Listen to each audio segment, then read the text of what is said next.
নতুন ব্লগে আপনাদের সকলকে স্বাগত। আমরা ভালো আছি, আশা করি আপনারাও ভালো আছেন। এখন মর্নিং ওয়াক সেরে নিয়ে বাড়িতে ফিরছি। আজকে যেহেতু স্কুল রয়েছে তাই একটু রান্নাবান্না তাড়াতাড়ি করে করতে হবে। নমস্কার, ব্যস্ততার একটি নতুন ব্লগে আপনাদের সকলকে স্বাগত। আশা করি আপনারা ভালোই আছেন, আমরাও ভালো আছি। আজকে হবে দুপুরের মেনুতে মাছ পাতুরি। তার জন্য নিয়ে নিয়েছি এখানে কিছুটা পরিমাণ ইলিশ মাছ, তার মধ্যে যে নুন দেওয়া হচ্ছে, তার সঙ্গে দেব হলুদ গুঁড়ো, কিছুটা পরিমাণে হলুদ গুঁড়ো দেওয়া হচ্ছে,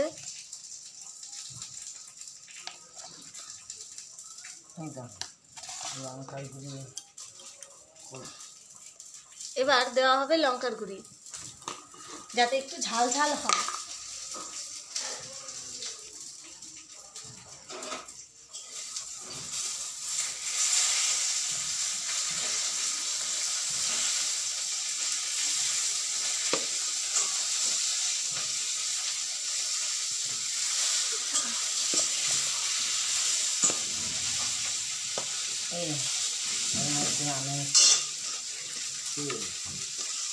ভালো করে মাখা হচ্ছে যাতে পুরোটা সব মাছের সঙ্গে মিশে যায়।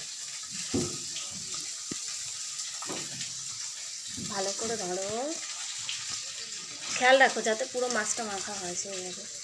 এটা পরে মিউজিক আর কিছু করে ধরো, এগিয়ে ধরো।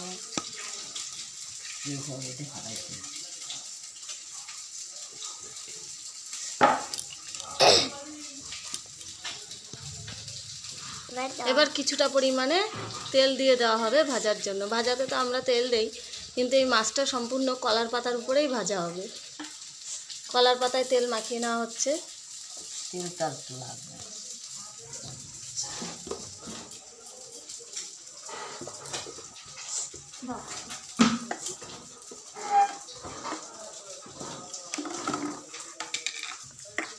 তোর বুকের কাছে রাখলে হবে না, আর একটু এইটা সামনে।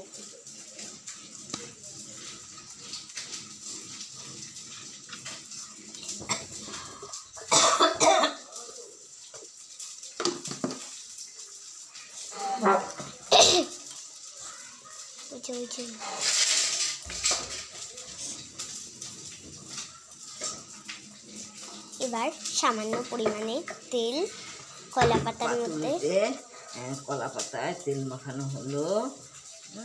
এরপরে মাছটা মাখিয়ে সাজিয়ে দিতে হবে। সাজিয়ে দিয়ে তারপরে তোমার এরপরে এর সঙ্গে আলু ভাজা দিতে হবে। এই মাছ দেবো এখন করে।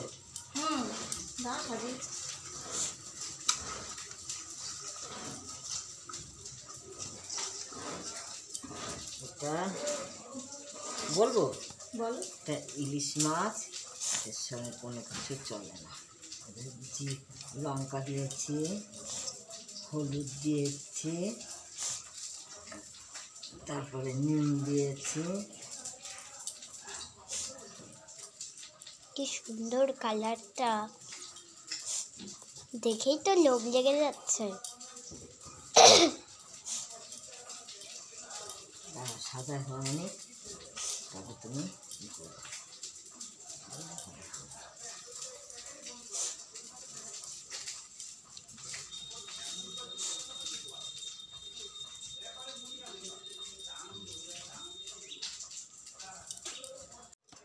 নুন দিয়ে দিল, এবার আরেকটু আলু দিয়ে দিচ্ছে।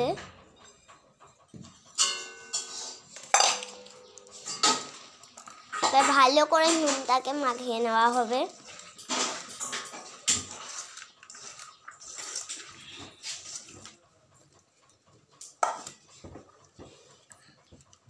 এবার দেওয়া হবে লঙ্কা গুঁড়ো যাতে একটু ঝাল ঝাল হয়।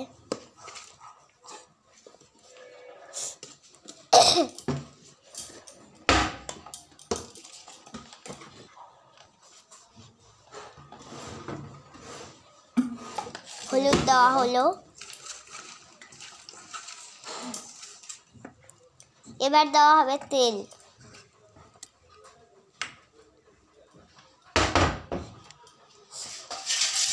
তেলটা সামান্য পরিমাণে দেওয়া হলো, আর একটু দিচ্ছে যাতে টেস্ট হয়।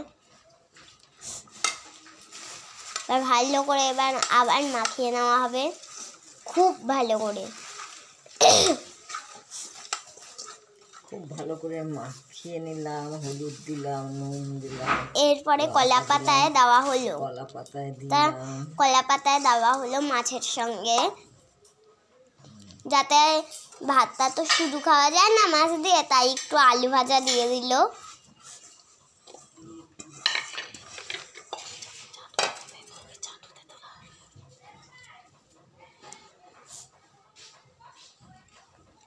আর একটু সুন্দরভাবেই করা হলো।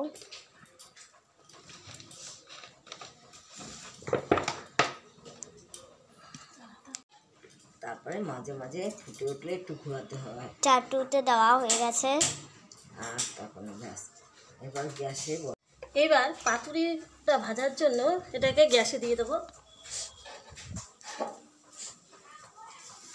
গ্যাসের উপর বসালাম, আঁচটাকে স্লিম করে, বেশ 30 মিনিটের মতো হবে। এটা স্লিম আছে। ফিরে আসছি 30 মিনিট পর, আধা ঘন্টা পর। দেখুন মাছের কালারটা কি সুন্দর হয়েছে। এবার একটা জিনিস দেখাই আপনাদের, ওই যে কলার পাতার পেছন দিকটা দেখতে পাচ্ছেন, ওটা লাল লাল হয়ে গেছে, মানে ওই পিঠটা হয়ে গেছে। এবার আমি মাছটাকে উল্টে দেবো। কলার পাতা নিয়ে তাতে কিছু পরিমাণে তেল দিয়েছি। এবার তেলটাকে আমি এরকম করে মাখিয়ে নেব, যাতে কলার পাতার সব দিকটায় লেগে যায় তেলটা।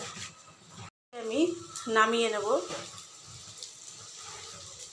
অন্য পিঠটা যাতে হয় তার ব্যবস্থাটা করব। মাছটা নামিয়ে নিয়েছি।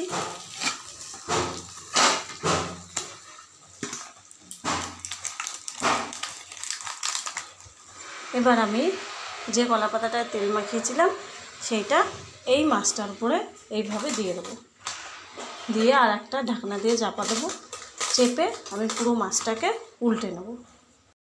দেখুন এই কলা পাতাটা চারিদিকটা কেমন লাল হয়ে আছে।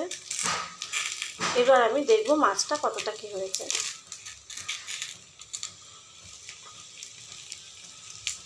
ওই দেখুন মাছটা একটু কালারটা এসেছে বেশি পরিমাণে।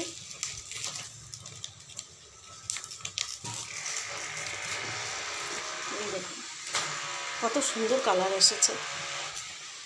এবার অন্য পিসটাকে আমি ভাজতে দিয়েছি, ঠিক আছে। প্রায় আরও 10-15 মিনিট সময় লাগবে অন্য পিঠটা হতে, যেহেতু আস্তে আস্তে হবে তাই। তাহলে ভিডিওটা এখানেই শেষ করছি। যদি আমার এই ভিডিওটি ভালো লেগে থাকে তাহলে অবশ্যই আপনারা চ্যানেলটিকে লাইক করে একটা সাবস্ক্রাইব করে রাখবেন পরবর্তী ভিডিওর জন্য। আজকে এখানেই শেষ করছি। টাটা, সকলেই সুস্থ থাকবেন, ভালো থাকবেন।